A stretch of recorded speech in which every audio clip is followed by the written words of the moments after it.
আমি এটা কথা কব বিচাৰো, স্পষ্টভাৱে কব বিচাৰিছো যে যেহেতু সংবিধান সকলৰ বাবে সমান, বিগত সময়ত যি পৰম্পৰা সৃষ্টি কৰি আহিছে, সাধাৰণ দোষ আদালতে প্ৰতিষ্ঠা নকৰাকৈ অসম চৰকাৰৰ গৃহ বিভাগে এনকাউন্টাৰ কৰে, হত্যা কৰাৰ মিছা অভিযোগ দি পানীত নমাই নিজে পানীত হত্যা কৰি সেইটো নিজকে মৃত্যু কৰা দেখুৱাই এই পৰম্পৰাৰ সৃষ্টি কৰিছে। গতিকে এই পৰম্পৰাটো আচলতে এই 9 জন অপৰাধীৰ ক্ষেত্ৰত হ'বনে, মই মাননীয় মুখ্যমন্ত্ৰীক প্ৰশ্ন উত্থাপন কৰিছো যে এই পৰম্পৰাটো যদি আচলতে অক্ষুণ্ণ ৰাখে তেতিয়াহ'লে এই 9 জন অপৰাধীৰ ক্ষেত্ৰতে এই ব্যৱস্থা গ্ৰহণ কৰাৰ বাবে আমি আহ্বান কৰিছো। আমি সংবিধান সকলৰ বাবে সমান এই কথা আমি কওঁ, কিন্তু মুখ্যমন্ত্ৰীৰ যিটো পৰম্পৰা, অসম চৰকাৰৰ যিটো গৃহ বিভাগৰ যি পৰম্পৰা, এই পৰম্পৰা আচলতে ৰক্ষা কৰিবনে, আৰু যদি ৰক্ষা কৰিব নিবিচাৰে তেতিয়াহ'লে আইন সকলৰ বাবে সমান এই ব্যৱস্থা গ্ৰহণ কৰিব লাগে। এই নীতি অৱলম্বন কৰাৰ বাবে মাননীয় মুখ্যমন্ত্ৰীক আমি আহ্বান কৰিছো। বৰাগাঁৱৰ যি নিন্দনীয় ঘটনা, এটি জঘন্য 9 জন পাচণ্ডই যি অমানৱীয় এজন নাৰীক দৰ্শন কাণ্ড সংঘটিত কৰিলে, তাক আমি অসমীয়া পৰিষদে নিন্দা জনাইছো, তীব্ৰভাৱে গৰিহণা দিছো।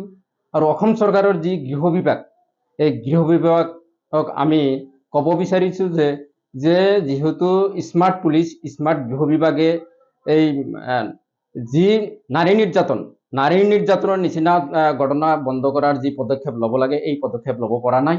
আৰু আমি দেখা পাইছো যে অসম চৰকাৰৰ এটা জাতিক টাৰ্গেট কৰি, এটা জনগোষ্ঠীক টাৰ্গেট কৰি কিবা এটা ঘটনা সংঘটিত কৰিলে সেই জনগোষ্ঠীক মিয়া নামে তাচ্ছিল্য কৰি সেই জনগোষ্ঠীক টাৰ্গেট কৰি সেই পৰিয়ালক এনকাউন্টাৰ কৰা হয়।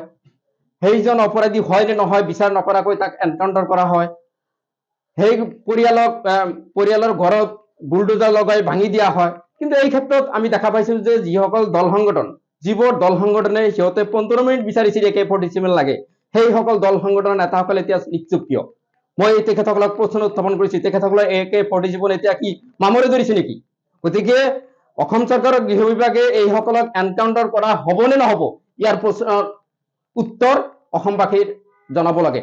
কাৰণ অপৰাধী ইয়াত জাত পাত বিচাৰ কৰি অসম চৰকাৰে যি ব্যৱস্থা গ্ৰহণ কৰিব লাগিছে, যদি কোনো বিশেষ জনগোষ্ঠীক টাৰ্গেট কৰি যদি কিবা ঘটনা সংঘটিত কৰে, সেই জনগোষ্ঠীক বুলডোজাৰ লগাই ঘৰ ভাঙি দিয়া হয়, এনকাউন্টাৰ কৰা হয়।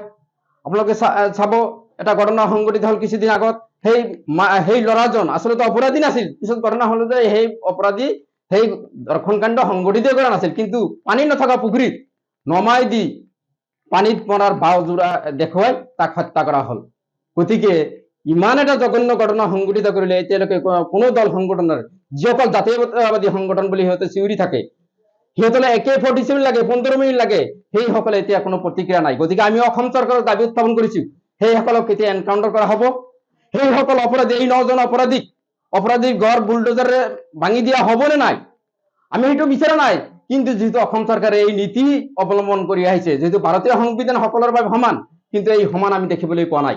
কেৱল বিশেষ জনগোষ্ঠীক যদি কিবা এটা সাধাৰণ অপৰাধ কৰে, সেই অপৰাধক টাৰ্গেট কৰি এই তোলপাৰ লগাই সিহঁতৰ ঘৰ ভাঙি দিয়া হয়। গতিকে আমি অসম চৰকাৰৰ মাননীয় মুখ্যমন্ত্ৰীক আমি আহ্বান জনাইছো যে আপোনাৰ এই যি সংবিধান, ভাৰতীয় সংবিধান সকলোৰে বাবে সমান, এই নীতি আপুনি প্ৰদৰ্শন কৰিব লাগে, এই নীতি আপুনি দেখাব লাগে। আমি এই অপেক্ষাত আছো।